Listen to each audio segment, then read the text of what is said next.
was absolutely amazing, and it blew me away on just how in-depth it goes, but still keeping it relatable. And it's more or less about humans and sexuality and some finer points that just he takes time to explain and lead into some of these bigger points as he goes down the video. And it's really good, very in-depth, and very crucial, just because of how important it is. It's wrapped up in our lives. I mean, sex is wrapped up in our lives to a very high degree. And it just really, like, you don't hear anyone talking about this. There's definitely biblical stuff that goes alongside of this. Now, the last point is also very good, and possibly the best one too, which was, and the video itself is talking about virgins, but in a very short sentence here, virgins do not spend their life chasing after sex, and they do not build their life around chasing after sex. And it really kind of hits you hard when you just realize how much of your life is dedicated towards that. Looking good, being able to have some game and social skills, being able to just have decent conversations and flirting and foreplay even. Knowing how to act and to handle others. And how to turn them on and all that. Yeah. Like, you spend hours, days, months, probably even years at some point for some of these people out there, just because they want to have sex. And it's just amazing.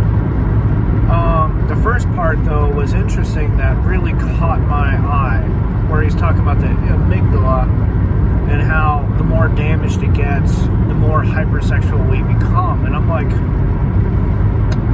yeah, that does make sense when you start lining up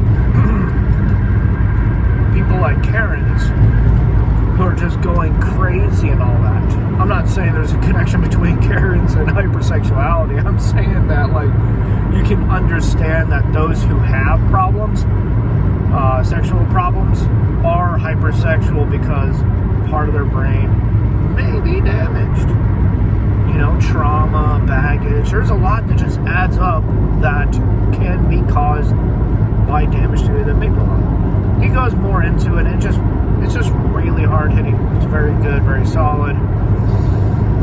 Oh man. Yeah, there's a couple other points, but it is recommended. I recommend that you check out his video if you want to get more. As far as the biblical side of this, the Bible is very wise in the sense of the whole, be careful where you put your eyes, because you don't want to be stuck on what you are looking at. You do not want to be lusting after someone, in the sense because they're going to be stuck in your brain for a very long time. So training your eyes to, you know, acknowledge and then let go when you see someone very attractive, and then you just forcefully move on. That is one of the best ways of just keeping your mind from being stuck and reducing your sexual engine, the intake, by simply not indulging in all of this. Looking also plays a part. It also ties in with the verses talking about, you know, impurity, sexual idolatry, and just simply overindulging in what you desire. I mean, desiring sex, desiring intimacy, all of this is good. But there comes a part where it's not good any longer, is because you're just simply just feeding it, and you're just not stopping. You're just going 110%. It will be very damaging the longer you go on. Now, the lifestyle part also matters in the sense of wasting time. The Bible is a little vague on the wasting time part, but on the flip side, it does talk about how to spend your time, what to do, how to guide your footsteps. If you remember that one song that used to be very popular years ago about how the Bible is a lamp unto our feet and a light unto our path. It's very accurate in that sense, where we don't need to have everything revealed. We just need to know the next couple of steps.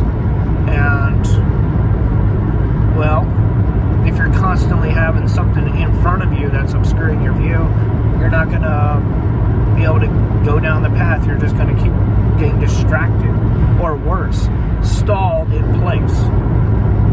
Sex itself is great, but it can lead you off. It can put things in your path that, who knows, it can keep you stuck for days, weeks, months, years, maybe for the rest of your life. It really depends on how much you attach to this stuff, or addicted you get.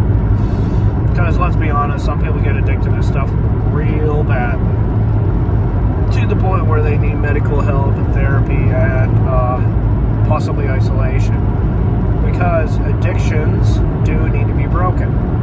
Sexual addiction is one of the worst out there. From what I'm hearing, it's actually worse than alcoholic addiction.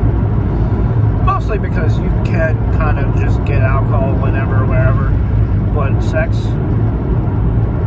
yeah, good luck. Unless you're trying to have sex by force. That's not something you just simply go out to the store and just pay for $10 and just boom, you're done, you're good.